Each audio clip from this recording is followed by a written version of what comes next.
할렐루야. 모든 것이 하나님의 은혜임을 늘 고백하며 신앙생활할 수 있기를 바랍니다. 오늘은 종교개혁주일, 교회 갱신주일이라고도 하는데요. 508주년을 기념하는 날입니다. 교회 갱신주일, 갱신이라는 건 변화된다는 걸 말하잖아요. 성도와 교회가 변화되는 힘은 어디에서 올까요? 바울이 로마 교회에 편지를 쓰면서 의인은 믿음으로 살리라 라고 말했는데 그것은 바울의 말이 아닙니다. 사도 바울은 구약시대 하박국 선지자의 말을 인용한 겁니다. 주전 7세기 북이스라엘은 아수르에 의해서 이미 멸망당했고 남유다만 남아있던 상태였습니다.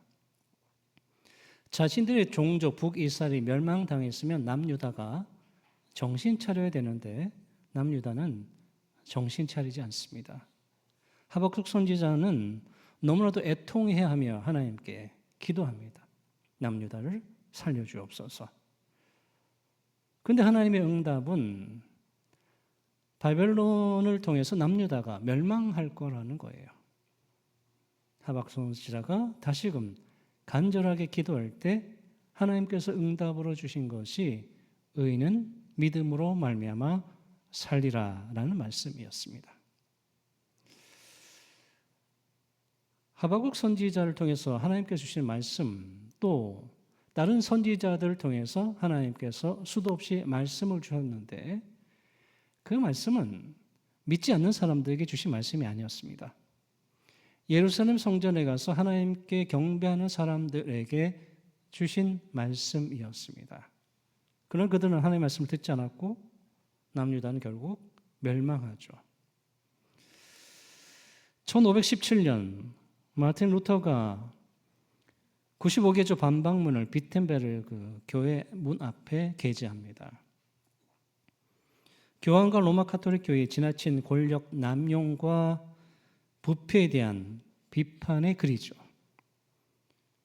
교황 레오는 성 베드로 성당 건축비를 마련하기 위해서 면죄부를 판매합니다. 성도가 돈을 내고 면죄부를 사면 자신의 죄도 면죄받고 연옥에 있는 자신들의 가족이나 지인들도 면죄받는다라고 말했던 거죠. 루터가 가만히 있을 수가 없었던 겁니다. 루터보다 100여 년 앞서 체코 보헤미아 지역에 종교개혁 운동을 한 사람은 얀 후스입니다.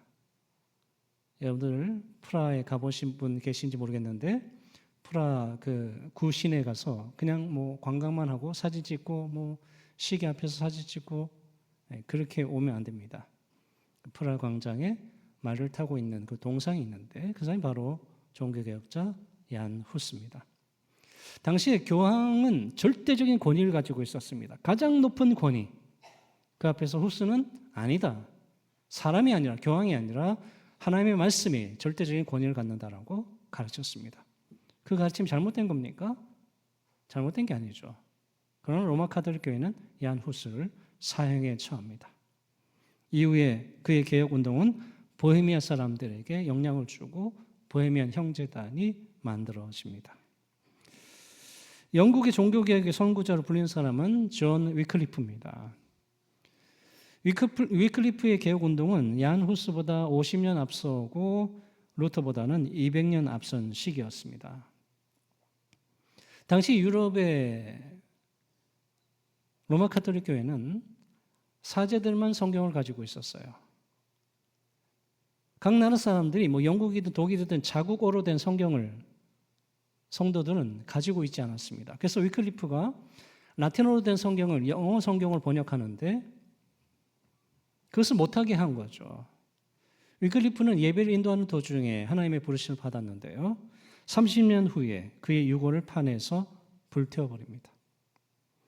하박국 선지자의 개혁의 목소리, 루터, 후스, 위클리프의 개혁의 목소리의 공통점이 무엇일까요? 주 1세기 바울은 사람들의 죄악을 말합니다. 창조주 하나님이 아니라 우상을 섬긴다. 조물주가 아니라 피조물을 섬긴다. 마음의 하나님 되기를 싫어한다. 불의함, 추악, 탐욕, 악의, 시기, 살인, 분쟁, 사기, 비방, 교만, 무자비한 모습의 죄를 열거합니다. 그런데 당시에 그런 모습을 가진 사람들이 본인들도 옳다고 생각했고 그런 죄를 짓는 다른 사람들도 옳다고 여겼습니다. 얼마나 어리석은 사람들입니까? 그래서 바울은 그런 사람들을 죄인이라고 말하고 죄인이라고만 말하는 데서 그치는 것이 아니라 그 죄의 문제의 해결을 이야기하는데요. 자, 그러면 우리가 보통 한국교회에서 보통 뭐라고 말합니까? 죄인이 믿음으로 구원받았다. 그렇게 보통 표현하지 않습니까? 그런데 바울은 갈라디아서나 로마서에서 편지 쓰면서 그렇게 말하지 않습니다. 오늘 본문에도 뭐라고 말합니까? 복음에 하나님의 의가 나타났다. 그렇게 말합니다. 복음은 구원을 주시는 하나님의 능력이 된다고 말합니다. 왜 바울은 구원이라고 얘기하지 않고 하나님의 의라고 말했을까요? 다시 말하면 주전 7세기 하박국 시대 유대인들, 주후 1세기 로마 제국 산하의 사람들, 주 14세기, 15세기, 16세기 유럽에 있는 사람들의 공통점이 무엇일까요? 이들의 공통적인 문제점이 뭘까요? 한마디로 하나님의 말씀 중심으로 살지 않았다는 겁니다. 주전 7세기 하박국 시대 유대인들은 하나님의 말씀을 등한시했습니다. 몸은 예루살렘 성전에 가 있었지만 하나님의 말씀대로 살지 않았습니다. 온갖 불의한 죄를 저질렀습니다. 주 1세기 사람들이 불의한 죄악을 저지른 것도 하나님의 말씀을 멀리했기 때문에 그렇습니다. 주 14세기에서 16세기 사이에 유럽의 많은 사람들이 죄악을 지은 것도 하나님의 말씀을 멀리했기 때문에 그렇습니다.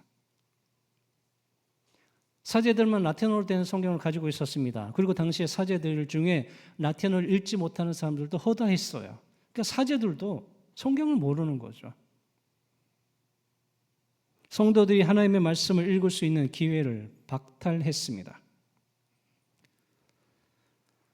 한국교회 트렌드라고 하는 책이 매년 나옵니다. 한국교회 트렌드 2026이라고 하는 책이 나왔는데요. 그 책이 보면 우리나라의 전통적인 종교들, 무교라든지 불교, 그런 한국의 전통 종교를 믿는 종교인들이 자신들이 종교를 통해서 가장 추구하는 것이 뭐냐라고 물었을 때 마음의 안정이라고 대답했습니다.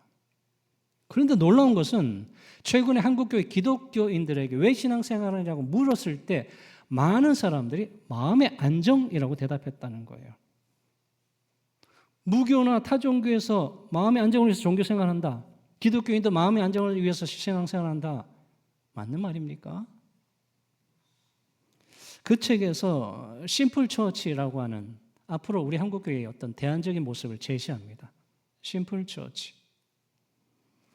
그동안 한국교회는 교회 조직이나 프로그램이 너무 복잡해져서 성도들이 피로하다는 거예요. 내면적인 안정을 찾지 못한다는 거예요.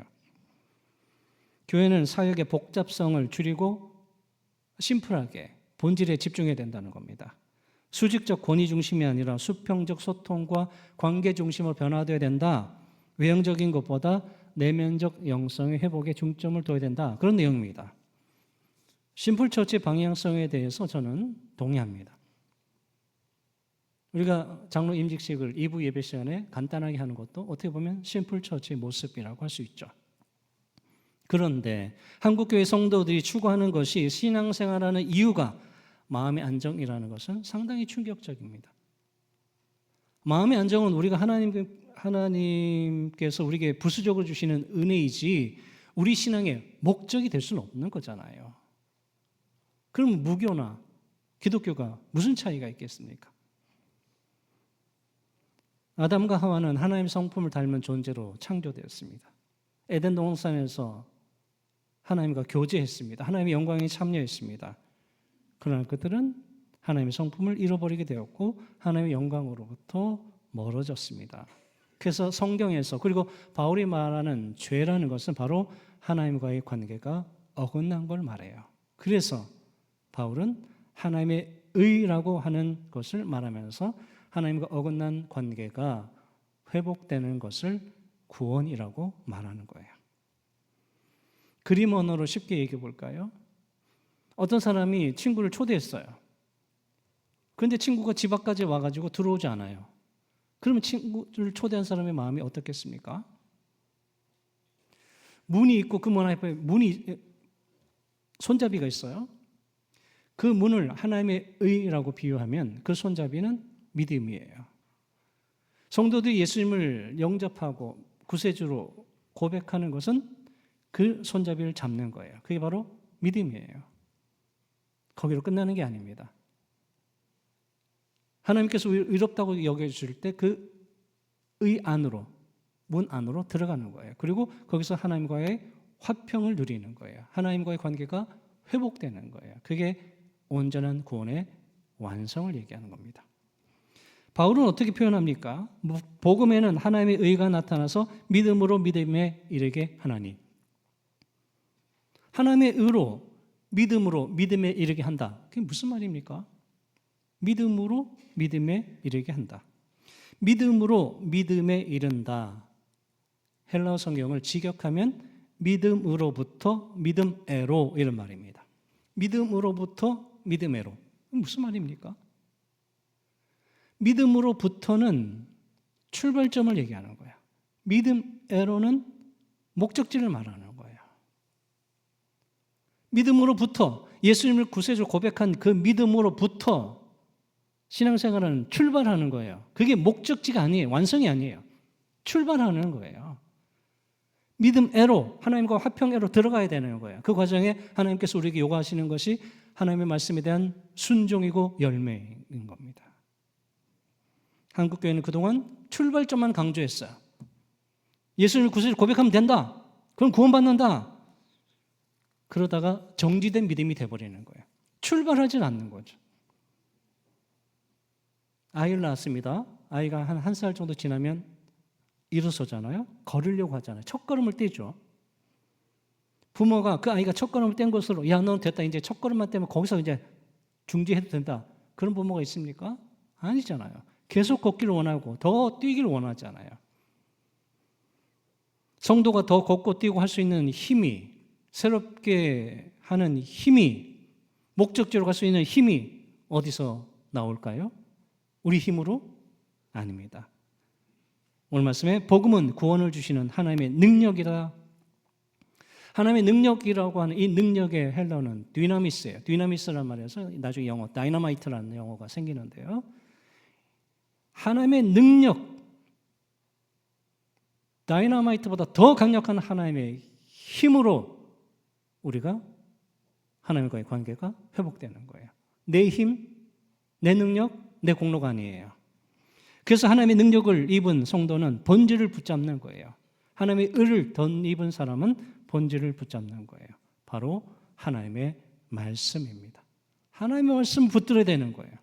주님께서 우리에게 주시는 말씀을 붙들어야 되는 거예요. 그 하나님의 말씀에 순종해야 믿음애로 하나님과의 화평애로 들어갈 수 있는 거예요. 종교개혁자들은 본질로 돌아가자고 외쳤습니다.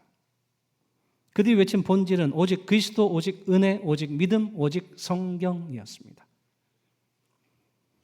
교회 안에 있는 그 어떤 것, 전통이든 직분이든 조직이든 하나님의 말씀보다 더 우위에 둘 수 있는 것은 아무것도 없습니다.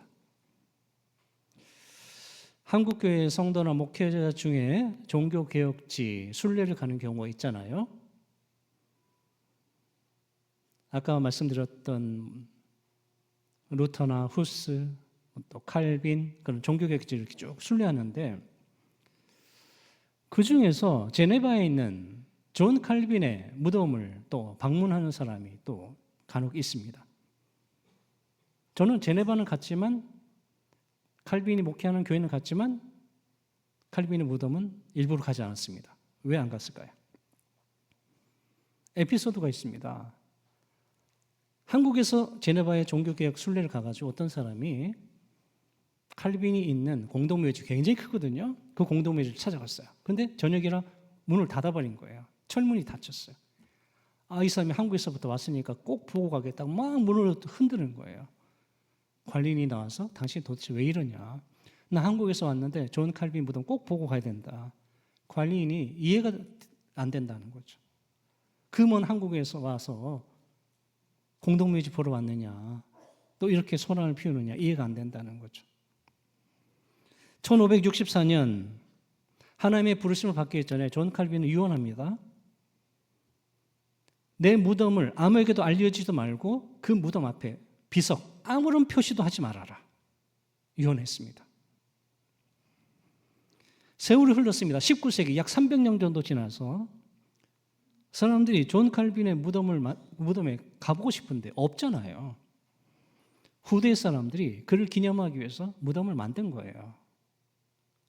원래의 존 칼빈의 무덤이 아니라 공동묘지 속에 하나 칼빈의 무덤이라고 만든 거예요.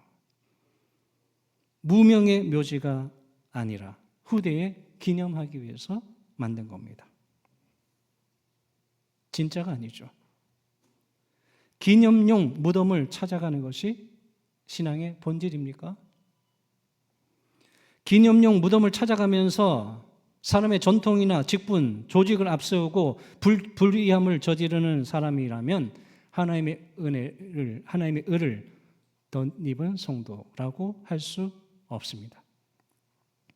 기념용 무덤을 찾아가지 않지만 종교개혁자들의 정신을 이어받아서 오직 그리스도, 오직 은혜, 오직 믿음, 오직 성경으로 살려고 애쓰는 사람이 하나님의 의를 덧입은 성도입니다. 사도 바울은 편지를 쓰면서 나는 복음을 부끄러워하지 않는다라고 말합니다. 왜 그렇게 말할까요? 왜 하필이면 복음을 부끄러워하지 않는다, 그것을 로마 교회 사람들에게 말할까요? 당시는 로마 제국이 전 세계를 다스리던 시대였습니다.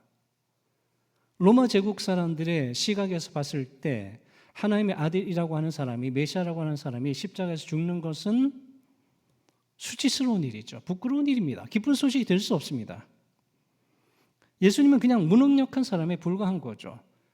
십자가에 죽은 그 무능력한 사람을 따라다닌다? 부끄러운 일이죠. 만약에 예수님이 십자가에서 죽지 않고 내려와가지고 유다의 왕이 되고 로마 제국을 없애고 전 세계 왕이 됐다, 그러면 복음을 부끄러워하는 사람이 없었을까요?